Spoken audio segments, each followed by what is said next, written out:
Bonsoir mes très chères dames, cette vidéo est réservée uniquement pour les femmes comme toujours. Le titre de la vidéo c'est Respect. Respect, respect, respect.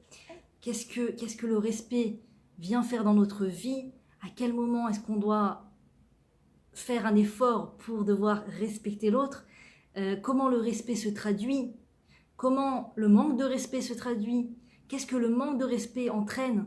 Je veux parler surtout principalement du rapport du couple, ou même avant le mariage, des fois entre le fiancé et la fiancée, ou les futurs fiancés, il y a aussi des occasions, des fois, avant le mariage, même des fois de se manquer de respect, et aussi pendant le mariage.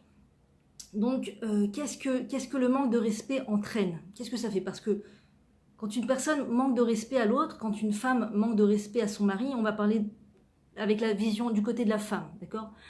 Bien entendu qu'un homme ne doit pas manquer de respect à sa femme, bien entendu, c'est très important qu'un homme respecte sa femme, et si jamais la femme ne se sent pas respectée, elle doit lui en parler, elle doit lui dire je ne me sens pas respectée, que lorsque tu agis comme ça et comme ça, je me sens, c'est le contraire du respect, je me sens vraiment, je sens qu'on me manque de respect, et expliquer, détailler à son mari, qu'est-ce que ça engendre lorsque je ne me sens pas respectée? Ça engendre que j'ai moins confiance en moi, ça engendre que j'ai chacune avec ce que ça engendre chez elle. Et évoquer la situation. Quand on est parti chez tes parents, tu m'as à ce moment-là dit ce mot et j'ai senti que c'était un manque de respect envers moi. Peut-être que tu n'as pas pensé comme ça, mais moi ça m'a fait un sentiment comme ça. Et lui expliquer, même si il ne nous invite pas forcément à lui expliquer et qu'il n'a pas l'air très à l'écoute, j'assure que tous les mots qu'une femme prononce aux oreilles de son mari rentrent dans ses oreilles et ne ressortent pas par l'autre oreille. Rentrent dans ses oreilles et ça fait un chemin. Ça fait toujours un chemin. Toujours. Toujours. Petit à petit, au compte-goutte, au goutte à goutte, au goutte à goutte. Le goutte à goutte, c'est une technique israélienne qui a été inventée pour le jardinage il y a de ça plusieurs années. C'est un tuyau qui va tout le long du jardin où il y a à quelques endroits de ce tuyau un trou par-ci, un trou par-là. Et donc quand on allume l'eau du jardin qui est reliée à ce tuyau, il y a une goutte qui tombe à chaque endroit du jardin. Et donc les fleurs, les plantes reçoivent au goutte à goutte ce dont elles ont besoin, ce qui est beaucoup plus efficace et économique que l'arrosage à plein tuyau, et ça abîme en plus les plantes très certainement. Enfin, ça n'a pas ce système de goutte à goutte a toutes les qualités requises pour vraiment permettre aux plantes de pouvoir fleurir, aux arbres de pouvoir donner leurs fruits en temps et en heure, avec qualité. Et le fruit est plus délectable lorsqu'il y a ce goutte à goutte qui marche. Ce goutte à goutte est formidable. Vous verrez si vous venez en Israël ou si vous y habitez, dans la plupart des jardins, ou peut-être tous les jardins, le système, c'est le système du goutte à goutte. Voilà, c'est un système extraordinaire. Eh bien, je pense qu'on doit s'approprier ce système dans la vie. On doit s'approprier ce système dans la vie avec le mari, avec les enfants peut-être. Ça ne veut pas dire qu'il faut rabâcher sans arrêt aux oreilles des enfants des choses, pas forcément, ça ne va pas forcément donner des fruits, mais en tout cas, au goutte à goutte, petite goutte par là, petite goutte par-ci, sur les choses uniquement importantes. Les choses pas importantes, on les enlève, on les retire. Les choses qui ne sont pas importantes, il faut peser. Est-ce que c'est important que je fasse du goutte à goutte sur ce sujet à mon mari? Est-ce que c'est vraiment important que je fasse du goutte à goutte? Chaque goutte d'eau est à sa valeur, chaque goutte d'eau est riche, est chère, est chère. Chaque goutte d'eau nous est chère. En Israël, c'est le cas. On espère qu'il ne manque pas d'eau, mais c'est une prière. On prie toujours pour qu'il ne manque pas d'eau en Israël. Chaque goutte d'eau, je me souviens quand on est venu en Israël. Alors nous, on n'avait pas du tout de jardin en France. On avait à peine une fenêtre, un petit rebord de fenêtre. C'est tout ce qu'on avait en France. Et quand on est venu en Israël, on a reçu une maison comme ça, avec dans un village. On nous a mis dans un village pendant un an. On avait comme ça une maison gratuite avec jardin et tout ça. Alors on avait un jardin d'herbes magnifique et tout. C'était grâce à Shalom Var et Liad Var, à ADG, Alia de groupe, que vous pouvez trouver sur Facebook. On a fait l'Alia avec eux et donc on s'est vu remettre une super maison, enfin ancienne, vieille comme ça, pas une villa, mais quelque chose de vraiment sympathique par rapport à ce qu'on avait l'habitude de connaître. Et donc dès qu'on est arrivé, on avait notre petit morceau de jardin comme ça avec de la pelouse verte. Et on nous a prêté une voiture, la famille nous a prêté une voiture, et on était là avec notre voiture, notre pelouse verte, on était contents, tellement contents que tous les jours, on sortait le tuyau d'arrosage, et à pleine eau, on arrosait l'herbe, en plein soleil, en plein midi, comme ça, et on nettoyait la voiture tous les jours avec le tuyau, on était contents, on a notre jardin, et tout ça, c'est génial. Et chaque fois, les voisins passaient comme ça, les passants passaient, nous regardaient avec un regard un peu choqué. On avait l'impression de faire mouche, quoi. Personne ne faisait ça dans le village, en fait. Jusqu'à qu'un gentil voisin est venu nous dire, écoutez, vous savez, l'eau en Israël, surtout en cette période, à cette période, c'était il y a à peu près 20 ans, on manque d'eau. On est dans une période là où on manque d'eau. Je ne sais pas si c'est le cas aujourd'hui. En tout cas, à cette période, oui, on manque d'eau. Et donc, vous savez, chaque goutte d'eau est importante. Il ne faut pas arroser l'herbe en plein midi comme ça parce que l'eau sèche, donc ça ne sert à rien. Et si tu fais du goutte à goutte le soir, ça sera plus efficace que si tu fais le tuyau d'arrosage tous les jours, comme ça avec ton tuyau d'arrosage. Et tu peux pas nettoyer ta voiture à pleine eau comme ça tous les jours et tout. L'eau est chère, l'eau nous manque. Donc il faut faire attention à chaque goutte d'eau qu'on utilise. C'est pour ça que les gens nous regardaient un peu bizarrement au début. Donc on a compris après que l'eau était importante. Et donc ce goutte à goutte, ce fameux goutte à goutte, il faut se dire que chaque goutte de parole que je dis, c'est important. C'est important, chaque goutte de parole que je vais déverser chez mes enfants, que je vais déverser chez mon mari et tout un chacun après par la suite, chaque goutte d'eau doit être pesée, mesurée, vérifiée. Est-ce que ce mot-là, ça vaut le coup que je dise ce mot-là? Est-ce que ça vaut le coup que je parle vraiment de ce sujet tous les jours? Est-ce que ça vaut le coup que tous les jours je rappelle à mon mari qu'on n'a pas encore fait la peinture dans le salon?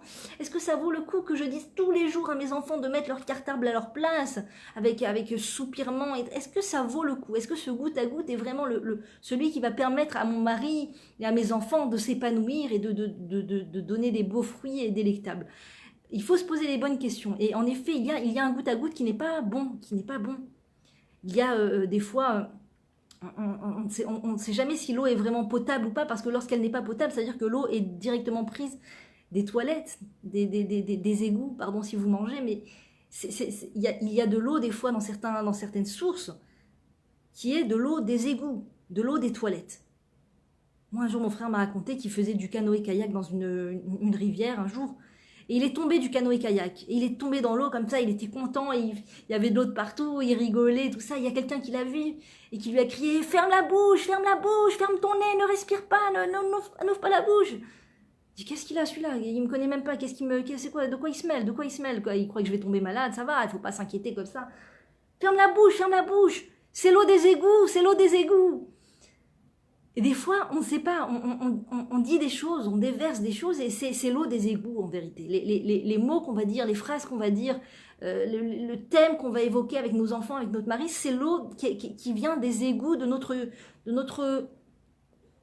cerveau. Dans notre cerveau, il y a des sources d'eau formidables, fantastiques. Des sources d'eau d'encouragement, des sources d'eau de diffusion, de parler de Torah à ses enfants et à son mari et à tout un chacun. On peut diffuser des paroles d'encouragement, il y a des sources merveilleuses. Et puis il y a aussi, que faire chez tout un chacun, il y a aussi une source qui provient des égouts. Et il faut retenir cette eau, il ne faut pas la laisser sortir. Il faut la laisser sortir d'une manière plus fonctionnelle. Ou devant Dieu, tout simplement, devant Dieu, en écrivant à Dieu, en parlant à Dieu. Tout ce qu'on a sur le cœur qui ne va pas, on a envie de crier, on a envie d'hurler, on sent une injustice, on a envie de s'énerver. Tu vas dans un endroit désert où tu prends ta voiture, tu vas dans un endroit où il n'y a personne, tu fermes les fenêtres et tu pousses un bon cri. Il y a d'autres techniques aussi, le Rav Tiroche propose de mettre la tête sous le robinet froid, ou carrément, il ne faut pas devenir accro, mais boire un petit verre de...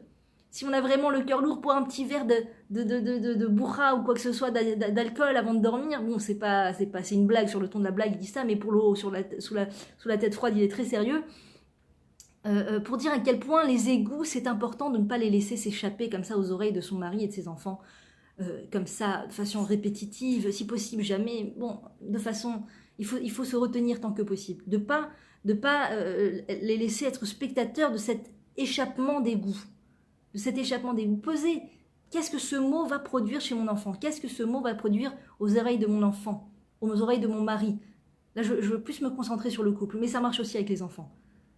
Quand je dis des mots de manque de respect à mon mari, quand je manque de respect avec lui, quand je lui manque de respect, qu'est-ce que cela vient prouver d'abord de ma personne? Quand je manque de respect à mon mari, qu'est-ce qui se passe dans ma tête chez moi pour que j'en arrive à manquer de respect à mon mari?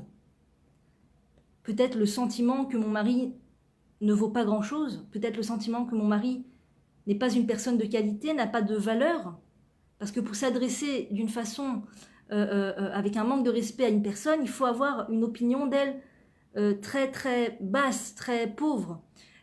Quand on rencontre le président de la République, d'accord, n'importe quelle personne, même la personne la moins, d'accord, qui se travaille le moins au niveau de son affinement du caractère, même la personne la moins éduquée ou tout ce que vous voudrez, la plus vulgaire, si elle rencontre le président de la République, elle sait se retenir de dire des bêtises, elle sait se retenir de dire des gros mots, elle sait se retenir de parler d'une façon repoussante, d'accord, elle va faire un effort.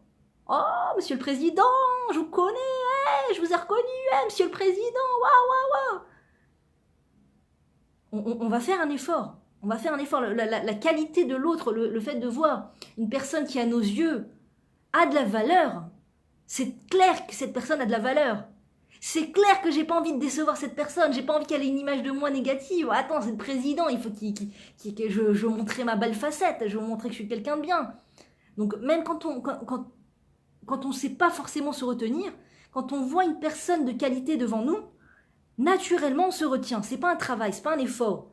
Ouais, j'ai vu le président, je voulais l'insulter, mais je me suis retenue. Non, tu vois le président, c'est waouh, c'est de l'émerveillement. Même si t'es pas d'accord avec son programme politique, c'est le président, quoi. Il est passé dans les journaux, tout le monde le connaît. C'est rare de pouvoir le rencontrer dans la rue. Moi, je connais des personnes qui m'ont dit waouh. Jusqu'à maintenant, c'est waouh, j'étais dans un restaurant, j'ai rencontré le président, il m'a vu mes yeux, je l'ai vu dans les yeux, on s'est croisés du regard, j'ai vu le président. Ça fait un effet, parce que cette personne a de la qualité, parce que cette personne, à mes yeux, a une grande qualité,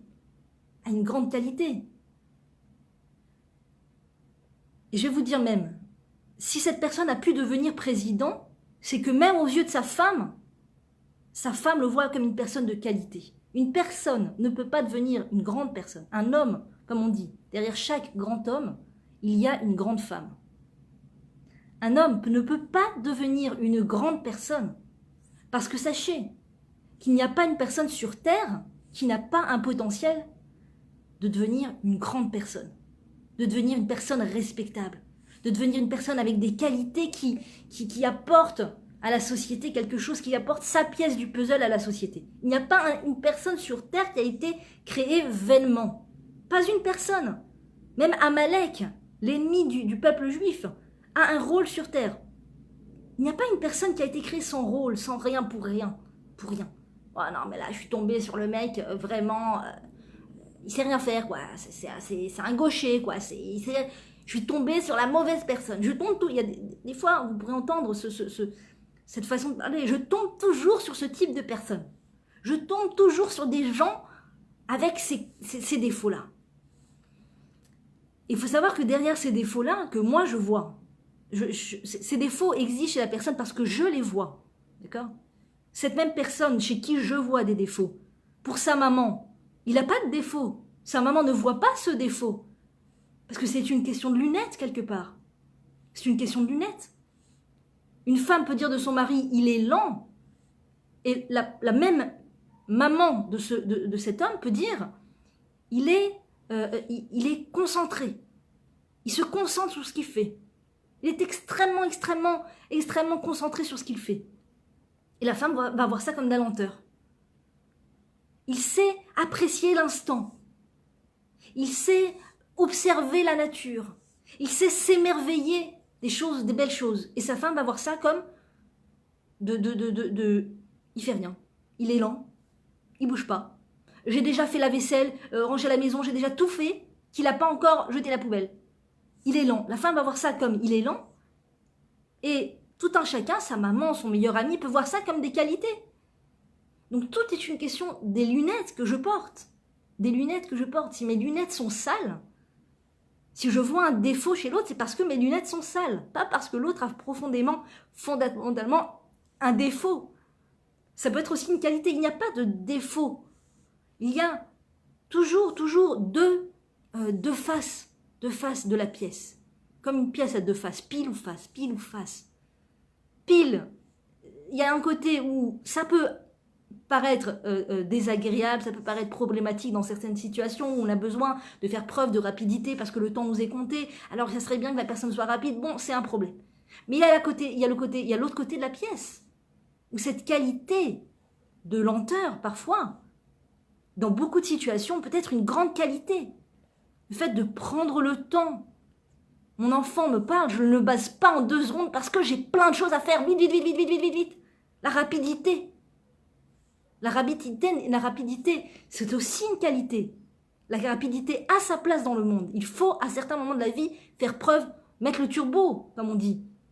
Mais il y a certains moments dans la vie où il faut savoir ralentir le rythme. Quand un enfant me parle, je ne peux pas rester sur le même mode turbo. Parce que sinon, je l'empêche de parler, je l'étouffe. Je l'étouffe, un enfant qu'on étouffe à plusieurs reprises, de vouloir exprimer ce qu'il a exprimé sans être coupé, cassé, jugé, sans qu'on lui tourne le dos parce qu'on n'a pas le temps. C'est un enfant qui, malheureusement, par la force des choses, va finir par exploser. Exploser à un moment ou à un autre. Ça va finir par sortir, par s'exprimer. Dieu merci. Dieu merci. Sinon que Dieu préserve. Si la personne, si l'enfant regarde sa frustration à vie, que Dieu préserve, c'est ce qui malheureusement crée, que Dieu préserve, nous, des maladies. Des maladies que Dieu préserve. Donc heureusement que ça va s'exprimer au bout d'un moment. Mais c'est ce que les gens appellent la crise d'adolescence. Qu'est-ce qu'on fait avec la crise d'adolescence? Qu'est-ce qu'on fait avec la crise d'adolescence? Eh bien on prévoit. On fait de la prévention. On fait de la prévention. La crise d'adolescence n'est pas obligatoire. N'est pas obligatoire. La crise d'adolescence peut durer 1 an, elle peut durer 30 ans, comme elle peut durer 1 seconde.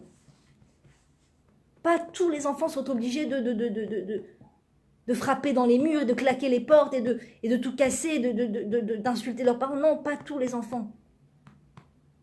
Il y a des choses à faire dans l'enfance pour permettre à l'enfant de justement se sentir écouté. Il a son quota d'écoute et après il peut attaquer la vie avec un bon état d'esprit, avec un optimisme, parce qu'il a senti qu'il y avait une oreille qui a entendu ce qu'il avait à dire.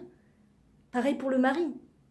Si chaque fois qu'il essaye de raconter une histoire, si chaque fois qu'il essaye de raconter quelque chose qui lui est arrivé, quelque chose qui l'a touché, comment il voit la vie, sa femme, parce qu'elle a tellement, ne voit pas sa valeur, ne voit pas à quel point il a aussi son expression à lui. Il a aussi sa façon de penser à lui. Il n'est pas obligé de penser comme moi, heureusement. Heureusement, je ne détiens pas, la femme ne détient pas la vérité. La femme ne détient pas la vérité suprême. Ni l'homme d'ailleurs. À 2 ensemble, ils détiennent la vérité. 50-50. La vérité est à 50% chez moi, la vérité est à 50% chez mon mari. Parfois c'est moi qui ai raison, parfois c'est lui qui a raison.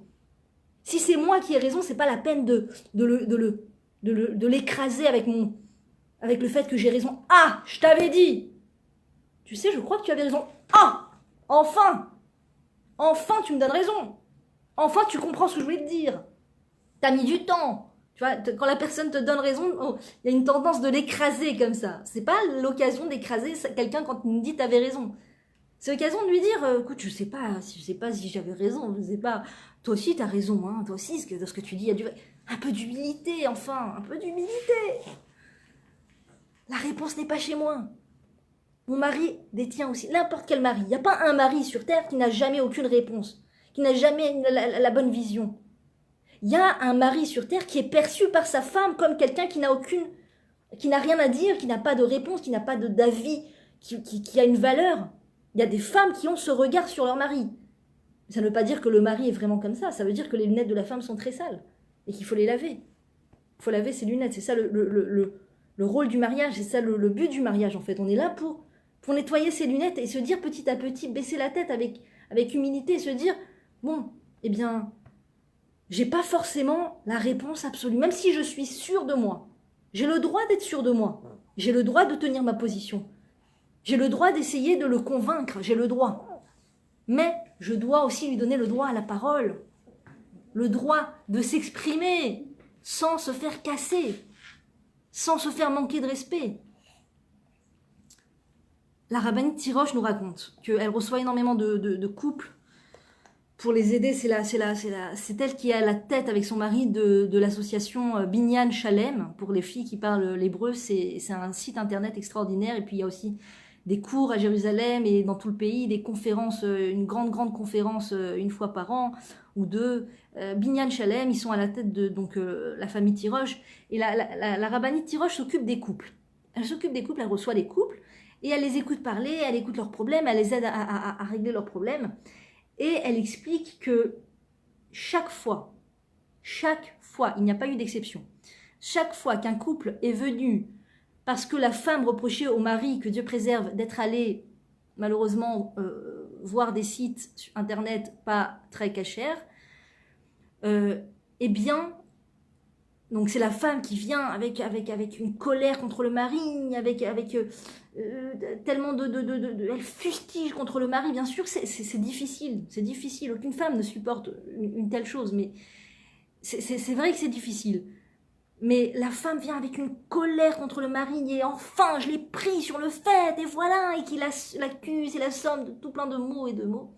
Et quand elle a fini de parler, l'homme qui est muet, qui reçoit tout ça sur la tête, qui a honte, qui rougit de honte parce qu'on ouvre ses dossiers personnels devant quelqu'un d'autre. Et donc, après que la femme ait fini de tout sortir, de sortir tout cet abcès, le pu de cet abcès,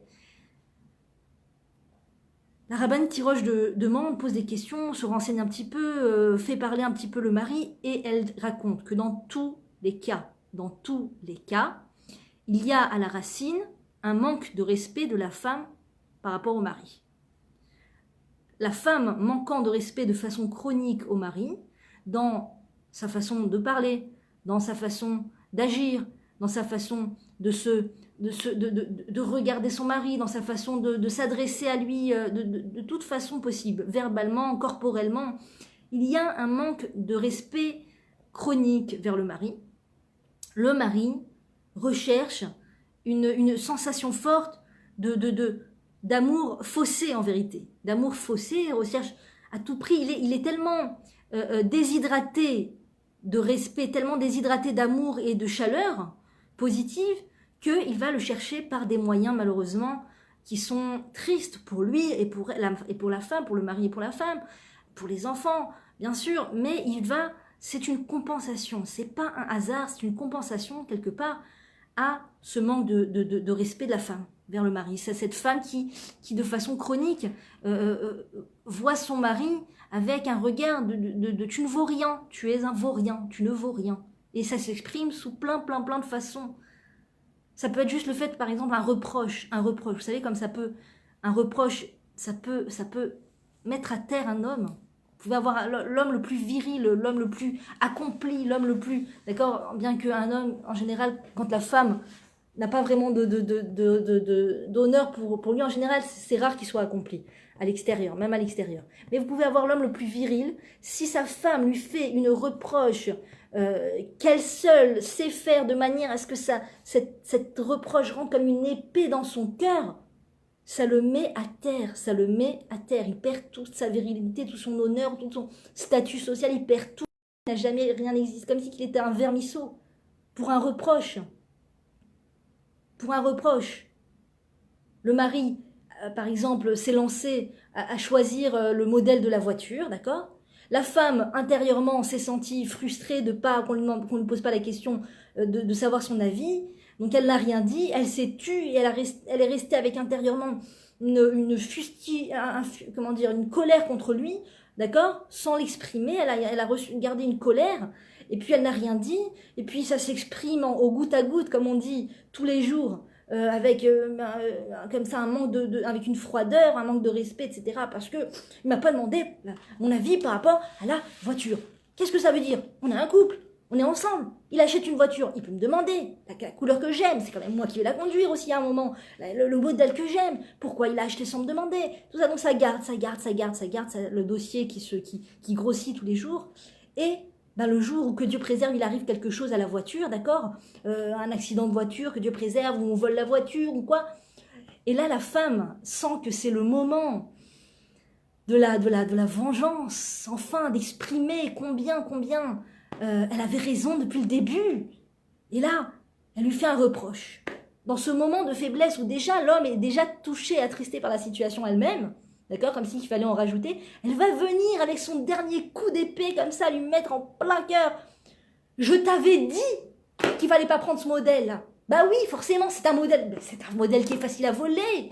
Mais enfin, tout le monde le sait. Si tu m'avais demandé, je t'aurais dit qu'il fallait pas prendre ce modèle. Et voilà. Voilà comment on détruit un homme. C'est-à-dire que la situation de l'accident ou du vol de la voiture, en soi, il aurait pu le supporter, il aurait pu il aurait pu le surmonter, d'accord? Mais sa femme, celle qui est censée être Ezer Kenegdo, son aide, face à lui, une aide aussi quand même. Pas seulement face à lui, aussi une aide un peu quand même. Ou au moins ne pas l'enfoncer. Cette personne qui est censée être son aide vient et l'enfonce dans un moment de faiblesse. Dans un moment de faiblesse. Et ça peut, là, avec la voiture, c'est encore une grosse image, ça peut arriver avec des choses infimes. Il a changé la serrure, il a fait la vaisselle. Il a fait la vaisselle, mais il a laissé quelques petites salissures. Là. J'aime pas ces salissures. J'aime bien quand c'est propre, net, nickel. D'accord? Et donc, voilà. Et puis alors, alors elle fait la table. Et puis quelqu'un dit, voilà, elles sont sales les assiettes. Bah oui, je sais. Bon, bah voilà. C'est quand on laisse les hommes faire la vaisselle. Hein, c'est ça. Bah si, bah oui, mais tu frottes pas comme il faut, pas aux bons endroits. Voilà. Comment tu écrases un homme? Comment tu lui enlèves toute sa virilité, tout son statut, tout son envie d'exister, sa joie de vivre, tout. Ça veut dire que, n'espérons pas ce chose-là, mais il peut arriver les pires choses au mari, à un homme. Il pourra les surmonter, parce que Dieu a mis la force en l'homme de pouvoir surmonter les épreuves. Pour peu que sa femme vienne avec son tic goutte à goutte, lui manquer de respect ou lui faire un reproche dans un moment de faiblesse, c'est comme si qu'elle a devant elle un château de cartes extraordinaire, d'accord? Et elle vient, elle souffle sur ce château de cartes, et le château de cartes s'effondre complètement. Le château s'effondre complètement, comme si qu'il n'a jamais existé. Il est à terre, c'est juste des cartes à terre. Juste avant, c'était un château merveilleux, très artistiquement monté, avec beaucoup de patience pour que les cartes tiennent et que ça ne tombe pas. Et la femme vient, elle fait un coup de souffle dessus et tout s'effondre. Et c'est juste un simple jeu de cartes, comme si de rien n'était, comme quoi. Un paquet de cartes, c'est tout. Un paquet de cartes à terre. Rabbanit Tirosh raconte aussi qu'elle a dit qu'il y avait une période, il y avait une période dans sa vie où elle savait, ne serait-ce qu'en regardant les hommes, savait si à la maison il était respecté ou pas. Elle voyait la démarche de l'homme dans la rue, elle voyait la façon d'agir de l'homme dans la rue.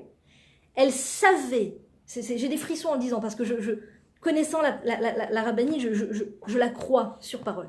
Elle savait exactement savoir si dans sa maison cet homme était respecté ou pas. Elle dit à tel point qu'un jour je regardais un homme descendre des escaliers, il avait dans sa main un attaché case comme ça, un genre de valise comme ça d'homme d'affaires, avec le super costume d'homme d'affaires et la cravate et les super lunettes et la clé clic avec la voiture magnifique qu'il attend en bas. Et il descendait les escaliers et elle le regardait comme ça et elle sentait que quelque chose, elle sentait une onde, elle sentait que cet homme n'était pas un homme respecté. Elle sentait que cet homme n'était pas un homme respecté dans sa maison. Et en le regardant, il a trébuché dans les escaliers et il s'est effondré par terre. Tout. Il s'est effondré par terre. Il est tombé, les feuilles par terre, les lunettes, les clés. Et cet homme, elle dit, quand je le dis, j'ai des frissons en le disant, a commencé à pleurer.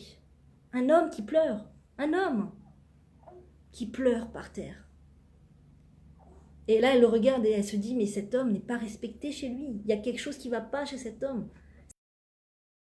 Qui s'appelle le respect de la femme. Cet homme manque crucialement de la vitamine, de la force que la femme lui donne à la maison, en lui montrant des encouragements, en lui laissant parler, lui dire ce qu'il a à dire, en ne le cassant pas tout le temps, en n'allant pas se moquer de son avis. Il manque de ça, cet homme. Et en effet, ils ont appris par la suite que cet homme était en démarche de divorce parce que sa femme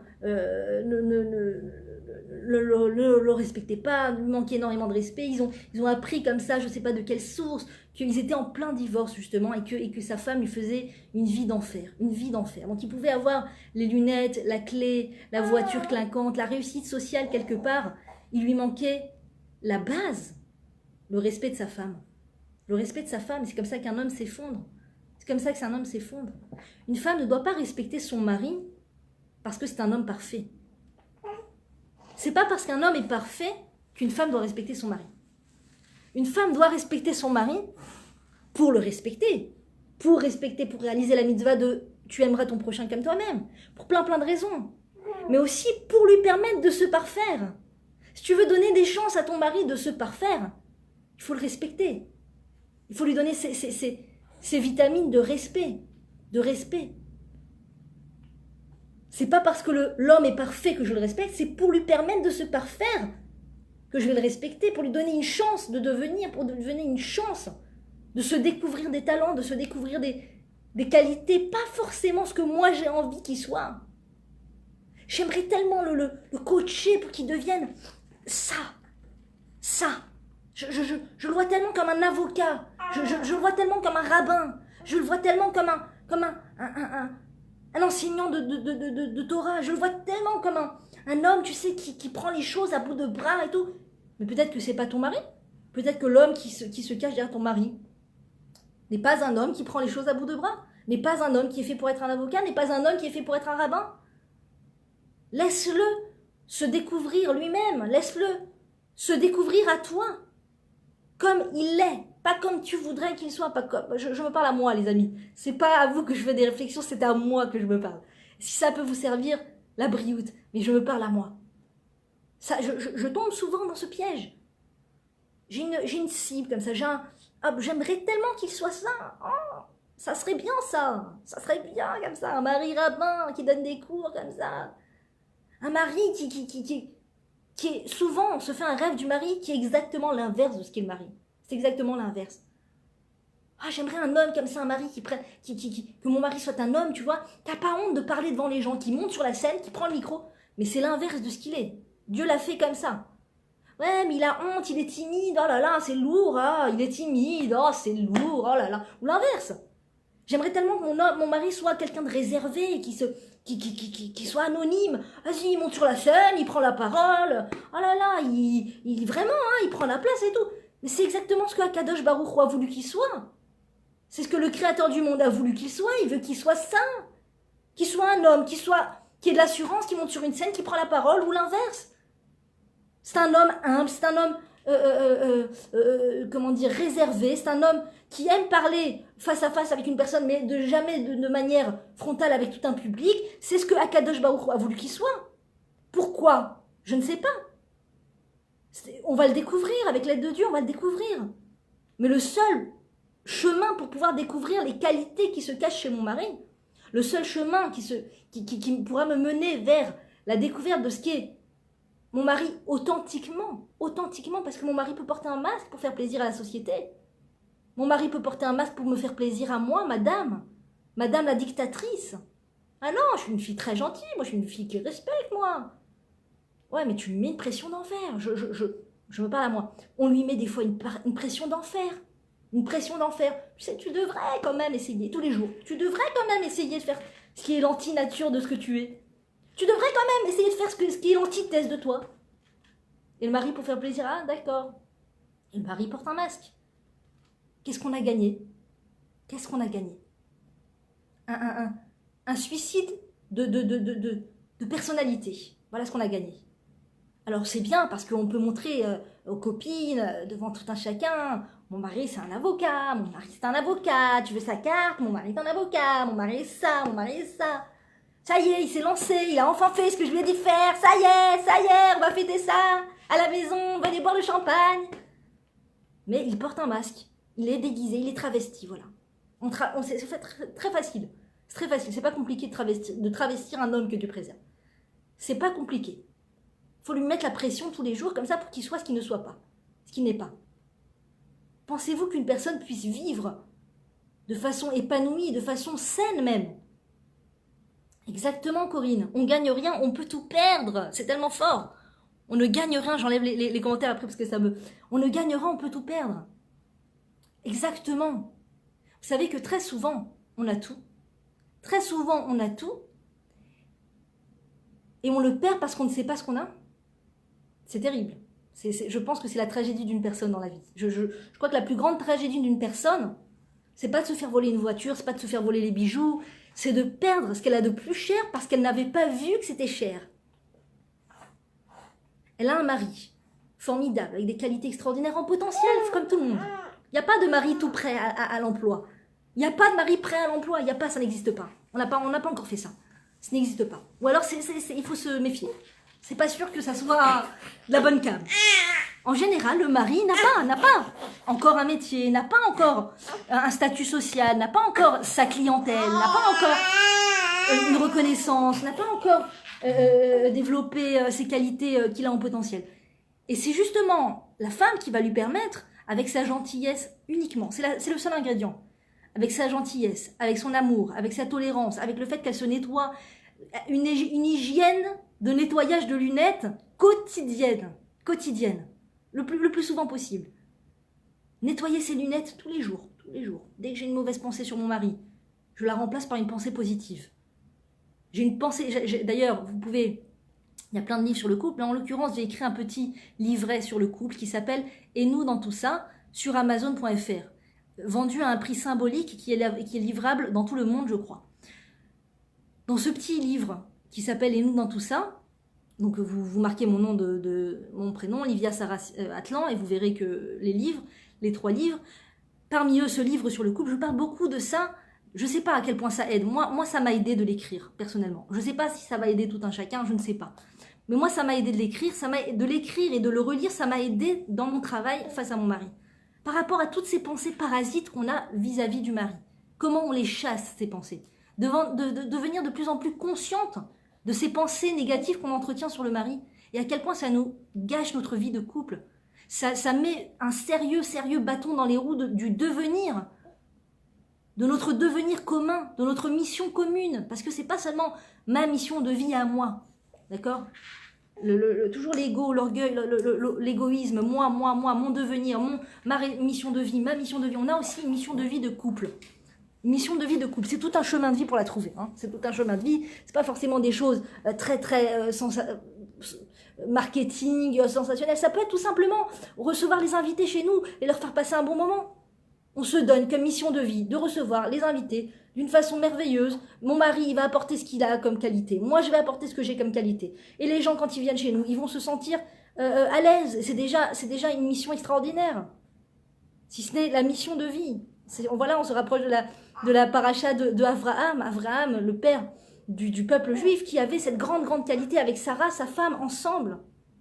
Ils avaient cette mission ensemble de Achnasat Ochim, de recevoir les invités d'une façon subjugante, d'une façon formidable.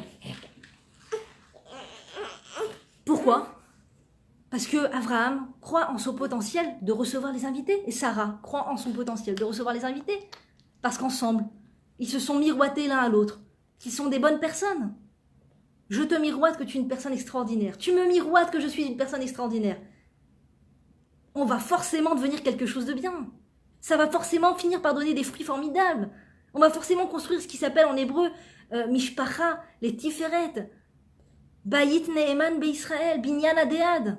On va finir par construire cette construction forte du mari, de la femme, juifs, mariés ensemble, qui se respectent l'un et l'autre, qui se donnent de l'amour l'un et l'autre de façon inconditionnelle. Parce que quand je l'aime conditionnellement, quand j'aime mon mari parce qu'il m'a acheté cela, quand j'aime mon mari parce qu'il m'a fait les courses, quand j'aime mon mari parce qu'il a ramené un bon salaire, et sinon non, eh bien comme on dit en hébreu, quand les conditions pour lesquelles je l'aime disparaissent, eh bien l'amour disparaît avec.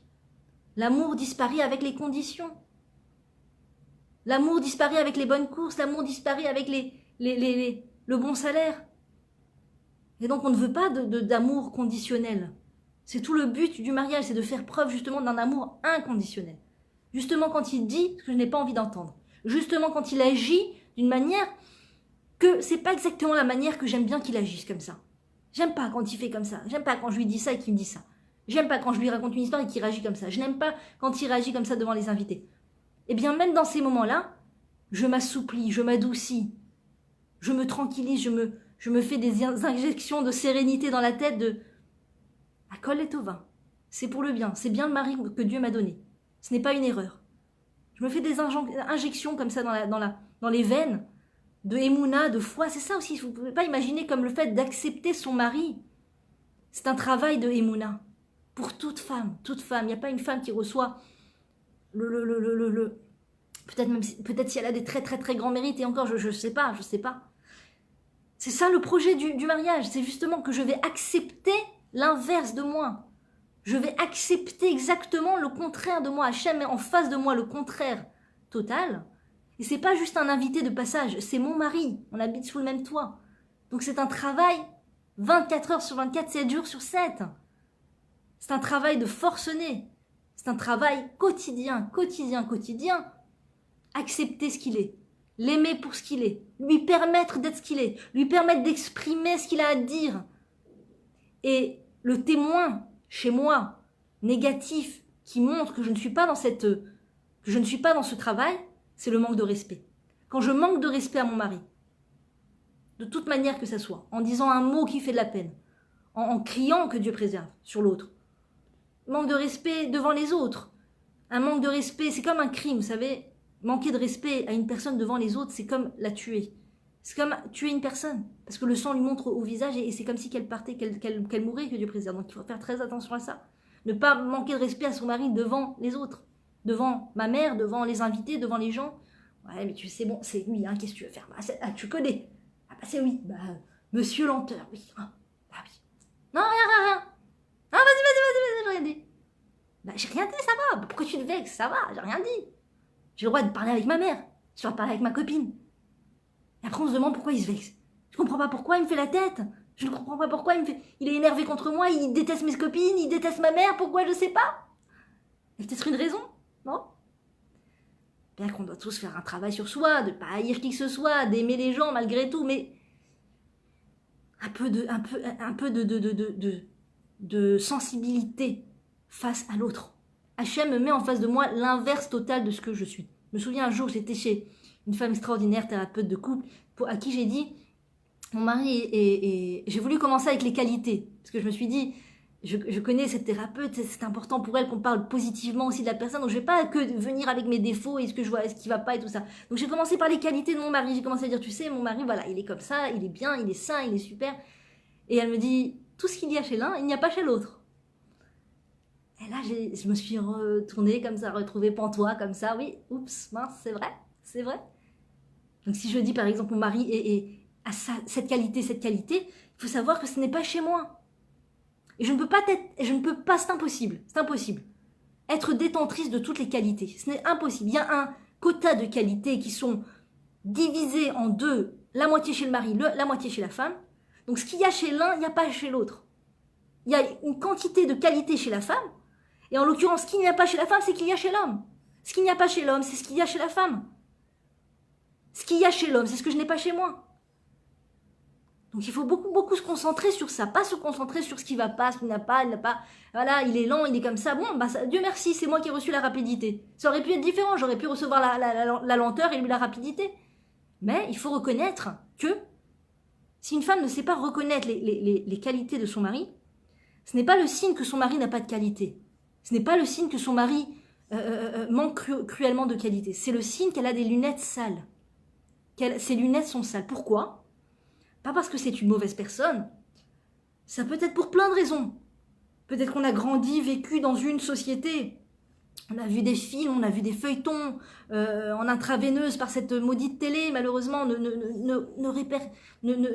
attention de ne pas réitérer cette grande catastrophe familiale de la cellule familiale que de faire entrer les écrans à la maison et la télé à la maison. Ne faites pas ça. On a déjà suffisamment souffert de cette télé. On a vu des feuilletons, des films, toutes sortes d'émissions qui nous ont rendus comme ça haineuse de l'autre, à lui coller des étiquettes de toutes sortes de symptômes psychologiques sur les épaules et sur la tête, et de lui en vouloir, et d'être, voilà, et de se méfier, être dans la méfiance. Peut-être c'est comme le monsieur que j'ai vu dans l'émission. Peut-être qu'il fait quand il a les défauts de ce monsieur horrible dans l'émission que j'ai vu, mon Dieu, il fait des choses horribles avec sa femme, et il est contre sa femme, et derrière son dos, et tout ça. Ça nous rend méfiants. Je dis, la télé, les médias, c'est tout simplement, tu te tires une balle dans le pied. Simplement, tu prends, que Dieu préserve. Tu as ta cellule familiale devant toi, c'est comme si tu prends une arme et tu commences à tirer sur ta famille avec cette arme. Tu tires sur ta famille. C'est horrible, horrible. Eh bien oui, de se nourrir des médias non juifs, pas de cours de Torah, des films, des émissions non juives, des romans non juifs, c'est de se faire rentrer le poison dans les veines. On se fait rentrer le poison dans les veines. On se fait rentrer le poison dans les veines. Moi, je me souviens toujours d'une image d'une femme comme ça. C'était une femme âgée que je connaissais. Que malheureusement, c'était une femme très haineuse, qui avait beaucoup de haine envers sa belle-fille, qui se disputait avec tout un chacun, qui avait de quoi redire. Et cette personne était tout le temps, pas tout le temps, mais chaque fois qu'on a pu la voir, cette personne souvent était sur un fauteuil devant sa télé. Donc qu'est-ce qu'elle voyait? Les émissions, les films à l'eau de rose, et comment celle-là, elle haït sa belle-fille, et comment elle veut lui faire des horreurs derrière le dos, et comment elle parle mal de sa belle-fille, comment elle parle mal de sa copine, et comment que Dieu préserve, elle vole le mari de sa copine, et après on se demande pourquoi les gens ils sont tordus. Pourquoi les gens ils sont tordus? Pourquoi celle-là elle a voulu piquer le mari de l'autre? Pourquoi elle s'est pas suffit de son mari? Elle a tout un dossier sur son mari, tout un dossier. Le mari de sa femme, sa copine, il est parfait. Il est parfait, bien entendu. Vous pensez vraiment que ça existe des histoires comme ça? Que mon mari, il a plein de défauts, et le mari de la copine, il est parfait? Vous pensez vraiment que ça existe une situation comme ça? Vous pensez vraiment que ça existe? Moi, une fois, une femme, c'était à l'époque où j'avais pas beaucoup de conscience encore, mais c'est une phrase qui m'a choquée. Une femme a commencé à se plaindre de son mari à mes oreilles. Voilà, t'as vu, il est comme ça, voilà, il est comme ça, il est comme ça. Bon, sur le moment, moi je comprenais, je disais, ah ouais, je vois, je comprends, ah ma peau, c'est horrible, ah mon Dieu, mais quelle horreur, elle n'était pas du tout avec les enfants, pas du tout, oh quelle horreur et tout. J'avais même pas d'enfant, je ne savais même pas de quoi il s'agissait, je ne savais même pas. Elle se plaignait du fait que son mari ne l'aidait pas avec les enfants, mais son mari travaillait du matin au soir. Et ça, elle l'a pas du tout énuméré dans les choses. Et par contre, et à la fin de toutes ces plaintes qu'elle avait à dire, elle me dit, tu sais toi, t'en as de la chance d'être mariée avec ton mari. T'en as de la chance du mari que t'as reçu. Mais qu'est-ce que ça veut dire? Tu crois qu'on est tous parfaits? Tu crois que ton mari c'est le pire des pires et que mon mari c'est le parfait des parfaits? Bien sûr que mon mari c'est le parfait des parfaits, mais parce que je nettoie mes lunettes. Parce qu'il est vraiment parfait. Mais je nettoie mes lunettes pour pouvoir le voir parfait. Et je trébuche. Et je me relève, je trébuche, je me relève. Sheva Ipol Tzadik Vakam, un tzadik qui tombe cette fois et il remonte.